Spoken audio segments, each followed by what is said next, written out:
ពាក្យថាសាមគ្គីស្រួលនិយាយទេពាក្យបំមាក់ហ្នឹងថារួបរួមប៉ុន្តែវាមានហេតុរបស់វាដែលជាធម៌ឲ្យសាមគ្គីហ្នឹងគឺតតែយើងមានស្មារតីរួមគ្នាការយល់គោលបំណងរបស់យើងតែមួយ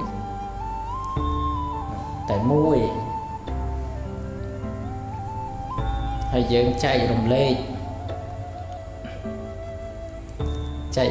គ្នាការចែករំលែកហ្នឹងហើយគឺសាមគ្គីបងមានរបស់បរិភោគប្រើប្រាស់គ្រឿងឧបភោគបរិភោគបានជាស្បៀងតិចក្តីច្រើនក្តីបន្តិចបន្តួចលះនឹងចូលរួមជួយតាមរយៈណាក៏បានដែរដើម្បីបានជួយដល់បងប្អូនវីរៈកងតបបងប្អូនភៀសសឹកទៅតាមទឹកចិត្តដែរឲ្យវាសមជាមួយពាក្យដែលយើងនិយាយថារួមសុខរួមទុក្ខសាមគ្គីគ្នានោះ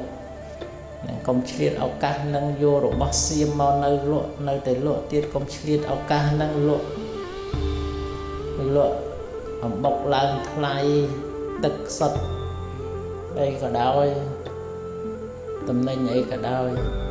នៅតែលក់ឡើងថ្លៃមិនឲ្យញាតិញោមបងប្អូនយើងរត់ទេរត់ចុះគាត់នៅគ្រាន់ថាពេលហ្នឹងគឺថាយើងចំណេញមានកម្រិតព្រោះអ្នកយកទៅមកអ្នកទិញទៅដើម្បីជួយបងប្អូនវីរៈកងតប